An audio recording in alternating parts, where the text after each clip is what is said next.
This is Digital Perspectives with Brad Kimes. Subscribe for new content notifications. Now, here's Brad Kimes. Come on in. Welcome back to the show, everybody. You can follow me on Twitter at BackupBradley above at the top of the screen and everything that we're talking about here today. Let's go ahead and get into this. We have a lot to cover. A lot of banks moving into the digital currency world, and whether it's a CBDC or whether it's just starting to talk about carrying products, it is nothing but a good thing. We're going to talk about the banning of privacy coins, and we're going to talk about Ripple getting a new headquarters. Yes, a new regional headquarters. Let's get into this. So right now, we are looking at the prices. I just put these up so you can see. We are 10 plus percent, 10.6, and I'm just looking at the real numbers, real time numbers now. We are now over 11% up on XRP for 7-day gains. Wow. That is remarkable. Right now, Bitcoin is $15,520.04, and Ethereum is $462.62, and XRP is 26 cents. Let me just drill down on the numbers for you really quickly here. 0.2650. We are looking at 11.9 market cap, 11.9 billion, almost 12 billion. The 24-hour volume is up 2.95% at almost 2 billion. And the total circulating supply is now 45,312,000,000 plus. Shout out to Hiding Out Now, who caught it. It came up another 28 million. Now listen, let me just say, okay, this is, this is pretty remarkable to me because, we have seen over the last handful of weeks the total circulating supply continue to increase. I have been saying all along that I believe when we see those moments, it's a $28 million jump on the circulating supply. And we're still pumping hard, as Hiding Out Now says. And that is the point to take away here. I think every time I see the total circulating supply increase, I always say to you guys that, I believe that they're preparing for a more demand for liquidity, right? They need it more. They need to put more into the total circulating supply to be able to handle the volume that is continually coming into the system. And, I think we see evidence of that here because here we see another $28 million jump on circulating supply, as Hiding Out Now says. And basically what we're really looking at here is the market still pumping for XRP, regardless of that. So that tells me that there is some serious movement going on with XRP right now. So very good stuff. We will keep an eye on that. Now let's go ahead and keep this thing moving because there have been calls everywhere from, 17,000 to 18,000. I've heard as high up from Max Kaiser to 20 to 28,000 for Bitcoin. And right now, Square is selling Bitcoin faster than it can be mined. Supply crisis incoming, Michael Val 5 Links asks. Shout out to Michael Val 5 Links and everyone who sends us information, DJ Peter Vass. This little piece of information before we go further, I want you to hear because this is from Digital Asset Investor, who's amazing. Shout out to DAI.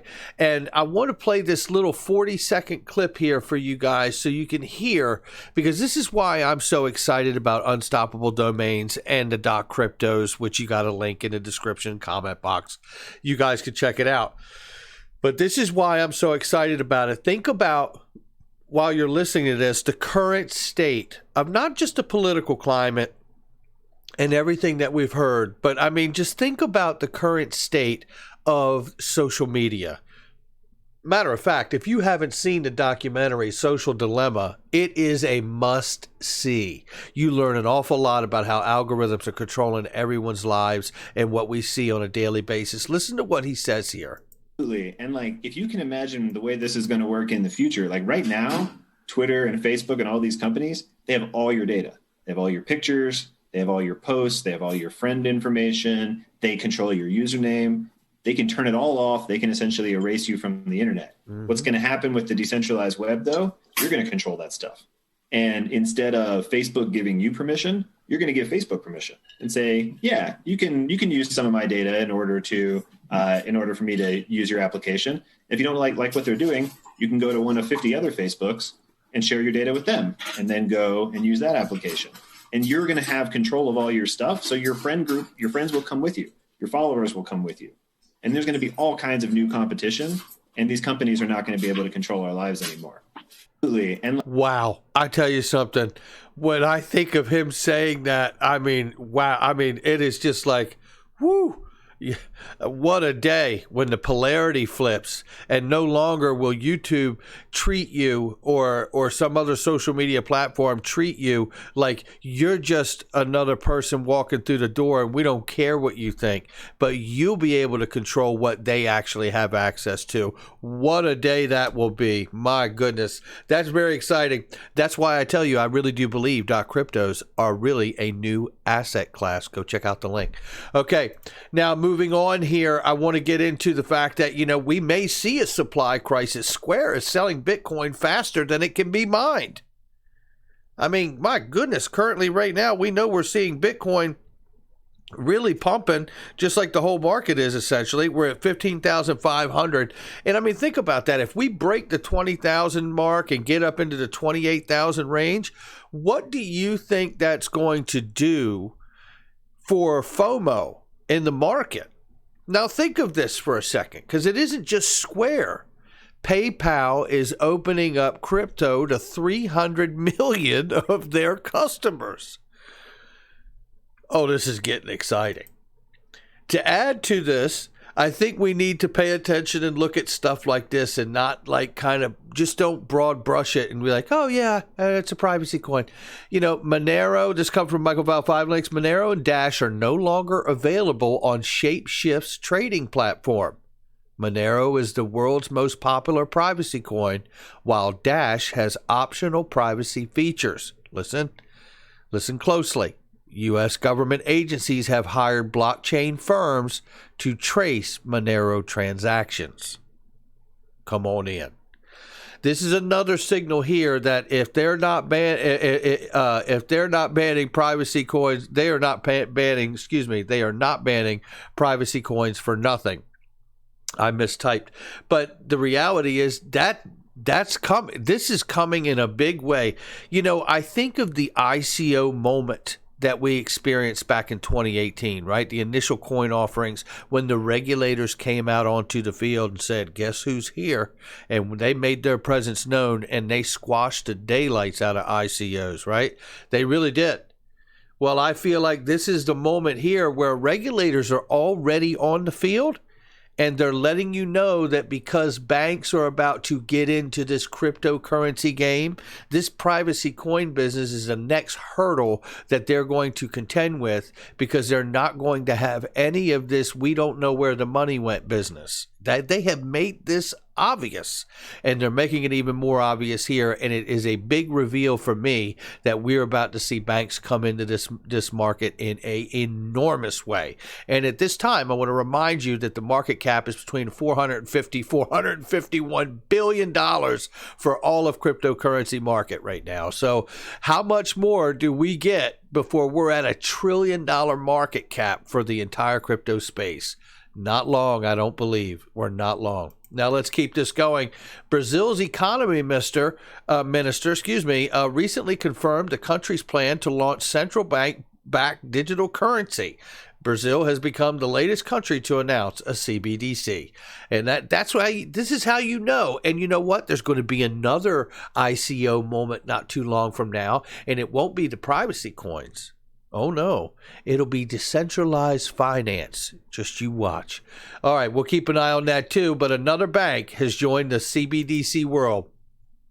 By 2025, from DJ Peter Vass, estimated $18 trillion in payments through real-time payments today in data, faster, smoother, slicker, and better.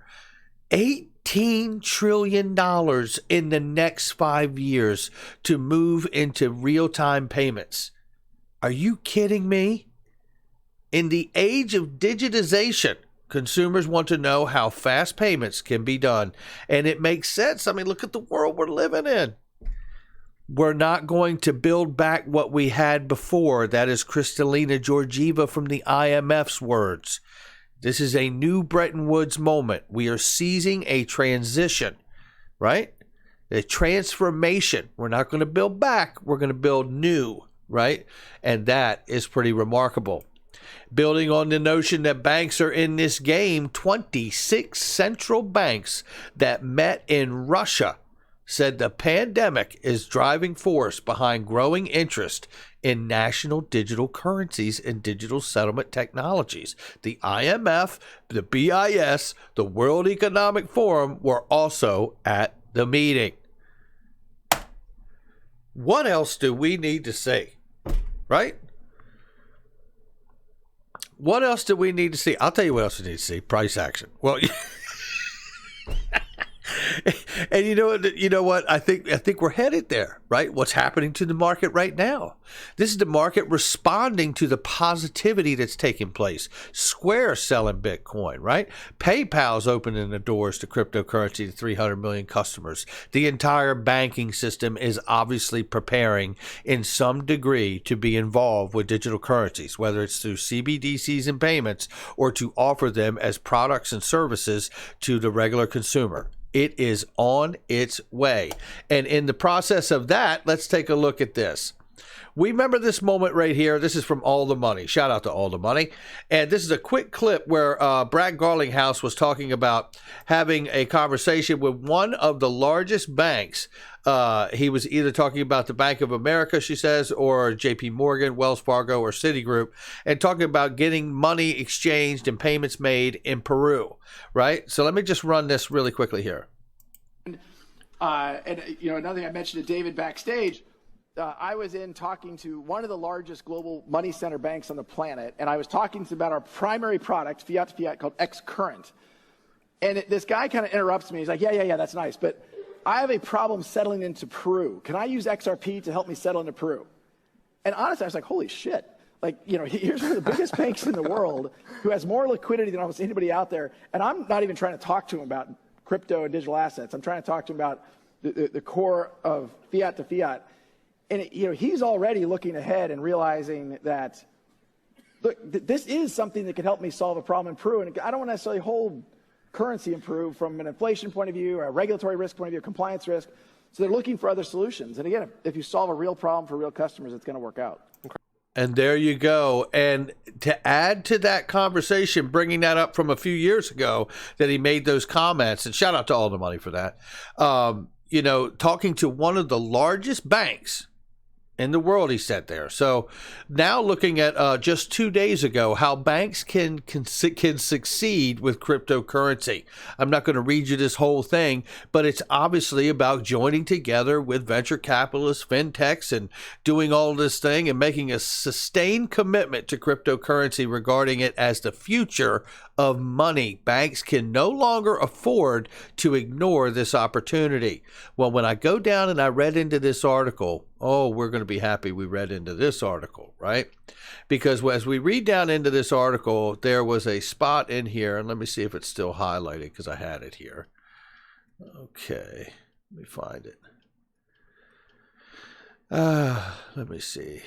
I have it highlighted here, and if not, I know where to find it here. 1 second. It's further back up here. Okay, let me see. I believe it's right in this area.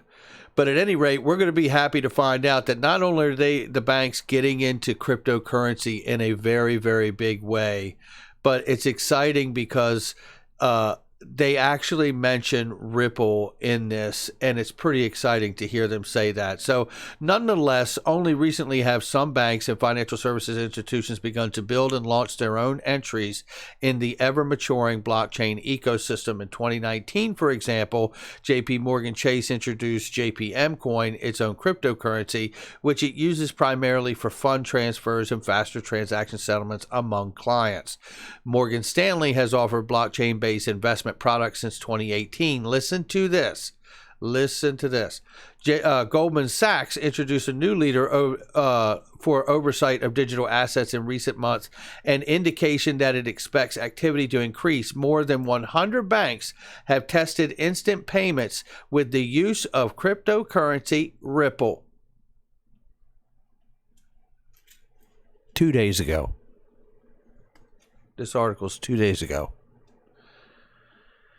The acknowledgement that we are absolutely on the back end of this entire banking system. I mean, this is remarkable to me. The European Central Bank has set up a task force to explore offering a digital euro, which we know covered heavily here, and they will be releasing some shortly after they get done receiving these public comments. It's pretty remarkable to see that written down. And to finish this off, Ripple gets a new regional headquarters. That's right. In a time when the world is shutting down because of a pandemic, right, and a deliberate shutdown of the economy, Ripple is expanding at an accelerated rate. FinTech Ripple chooses Dubai International Financial Center for its regional headquarters to help with MENA, which, if I remember correctly, is the Middle East North Africa Alliance or coalition there, the MENA region. So, and it looks like Naveen Gupta is managing director of South Asia, MENA at Ripple, so he's there as well. So they have a new regional headquarters in Dubai. International Finance Center announced Saturday that Ripple, the enterprise blockchain solution for global payments, has established its regional headquarters in the center. This is remarkable. Another place where Ripple's just out. And look, I think we all understand, I just covered a couple days ago, the UAE, right? All the Saudi Arabia, all the banks that are tied in, right? SAMA and that coalition, I believe it is, or alliance there. It just keeps getting bigger. I said that the other day too. I mean, it's remarkable what they're doing back end. I don't pretend to know when this thing jumps off. I just know as an investor, I am still seeing today even more fundamental, incredible news. And I know people go, yeah, I know. And the price doesn't move, or it just goes up a couple pennies or whatever. It's like, well, as long as they keep doing this, and I'm not trying to sell anyone out here a car, but as long as I keep seeing this out of a company that I'm invested in, well, and I'm not invested in the company, but the tech behind it, right? The token, I'm excited. I'm excited because I feel like it's all about implementation and it's all about phasing things in. I'm always reminded of Dilip Rao when he was at Ripple, and he said, first you get him to use the software, right? And then you get him to use the asset XRP. And then it's the holy grail. You get them to actually hold the asset XRP. All right, that's going to do it for me. Hit the like and subscribe. Leave a comment below. Share with somebody you know. Make sure you check the links in the description box and the comment section. Really great stuff in there. Obviously, you can do the unstoppable domains, get your own .crypto. It's freedom of speech 2.0 in the digital world. It's a pretty amazing. And if you don't check out that, I think there's also a Ledger Nano sale for family packs, if I'm not mistaken right now, and some other really great stuff as well. So check all those things out, and I'll catch all of you on the next one.